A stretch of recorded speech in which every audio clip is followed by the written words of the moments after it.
Well, hey y'all, Six Gun Slinging here, back with another little knife review. This time I'm going to be taking a look at a 2002 case Copperlock in what they call their goldenrod or goldenrod bone. I guess they no longer make that coloring anymore. But anyway, this is like I said, a 2002 case Copperlock. It is in their true sharp surgical stainless steel. I don't think they ever made one with chrome vanadium, but that sure would be nice. As you can see, it has this beautiful inlaid script shield. They don't make these a lot. They made one with a shotgun shell. They made a couple different versions of the inlaid script shields like that. But sometimes they bring them back, sometimes they don't. I really missed the boat on getting a chrome vanadium sow belly that had that script shield. I sure wish I would have got it when I had the chance, but I just didn't do it. Anyhow, when you're looking at this knife, you will notice, we'll come up here, that like a canoe, it has this raised bolster right here that hides kind of the rear end of the knife. And they don't need it on this side because it only has one blade. But it has a beautiful clip point with a kind of a nice swedge at the top. I'll give you a look at the other side. Perfectly matched goldenrod bone. We'll go to the back of it here and you'll look. The spring and everything, it is perfectly smooth, perfect transitions. Then when we get to the bone, to the bolster transition there, it is dead nuts perfectly smooth. Just a beautiful knife. And then you'll notice that it has these really pretty long pull on this blade here that I really love. Yeah, like I said, it's not quite a traditional, but it is. You know, the lock back is kind of what makes it not traditional, and we'll give you a look at that snap. Now, when you open this blade, it does not have any blade play up and down. And when I was moving it there, if you saw any blade play, it wasn't. It was just the flex of the blade. Now you look at that clip point and see that it is plenty long enough. It's a 3.5 inch blade, and closed it's a 4.5 inches overall, which is, you know, right at the you know, kind of the upper end of the perfect size to carry in your pocket. It's a little bigger than some, but it's so slim and so light that you don't really notice it. And this lock back is just a great feature. It has great, as Terry's Knives and Man Stuff says, snappability. But when you close it, it just snaps up in there with authority. I'll give you a look at that centering. It's almost perfect, or is perfect. People say Case can't build a good knife. Well, I defy that. This 2002 is dang near perfect. A couple little scratches on the bolster where I've threw it in my pocket a couple times. It hasn't seen a lot of pocket time because I have so many knives, but it has been in the pocket. To me, this is kind of an ideal everyday carry pocket knife, but the knife I like to carry the most often is a Case Large Stockman in chrome vanadium with amber bone handles. I did a video about that, and that's, for whatever reason, that's just kind of my favorite. But I don't know why, you know, we like what we like, but, you know, every time I look at this, I think this would be an ideal everyday carry pocket knife. And if you're new to case knives and you're making the transition over from modern folders, I think you should really look at this, because you get that lock back like a buck knife, but you get all of the benefits of a traditional, that beauty and that rich kind of tradition and heritage that comes with it.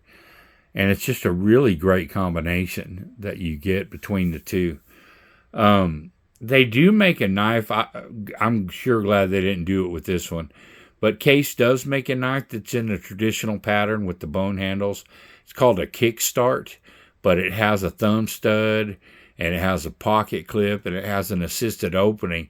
But I just think that's goofy as shit. I think if you're going to get a modern folder, get one. I think that this has the marriage of the two, but it's done tastefully.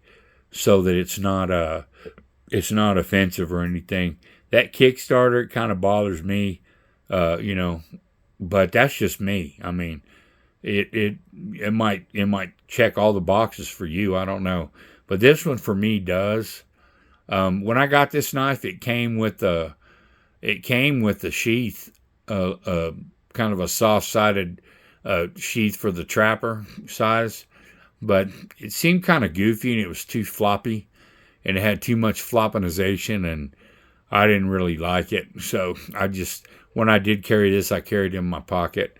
I don't know. I might start carrying this one. I say that about all my knives, but this knife is a beautiful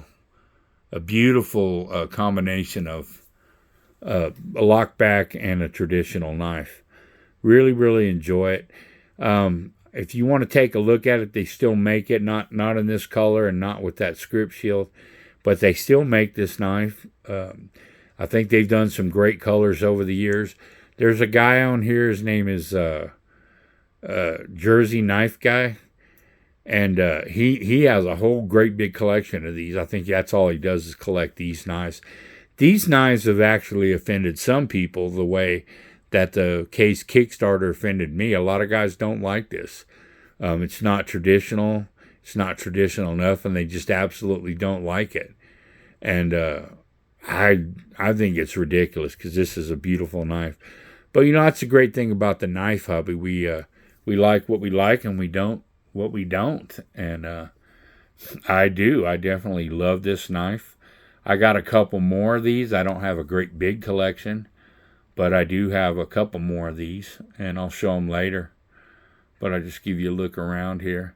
This knife, and granted, all Case knives are not put together perfectly, and they have a couple of them that the quality control isn't, super great. But this one, it is. This one, they were firing on all cylinders. They are traditional knives. They're made by hand. They're made by hand in the USA.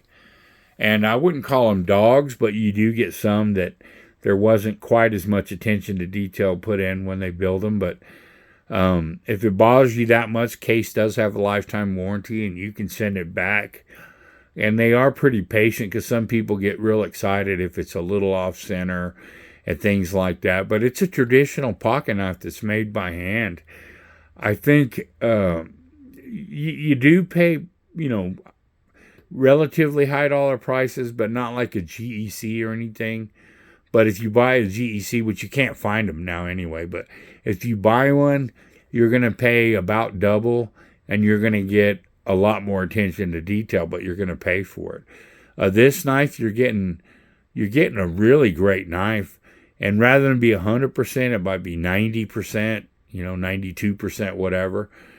But I mean, it's American made, it's handmade. If you want a knife that's actually a dog, go buy you one of them Baird & Sons. They are made in the USA, and they're made in Alabama. And they're a little cheaper than Case knives, but they're dogs. Like, I've never handled a good one ever. So that's the way people complain. You think you were getting one of those. This knife is fine. This one's absolutely great. I've had a couple that, there were some real minor issues, maybe a hairline gap along the spring, but Case still makes a really great pocket knife. No, they're not made as good as they were in the 50s, but what knives are? For that matter, what most anything is not made that good anymore, from rifles to shotguns to anything. And if they are, you're going to pay over $2,000 for them. So anyway, that's my little ramble on the Case Copperlock. I highly recommend that you explore this pattern. I think you'll love it.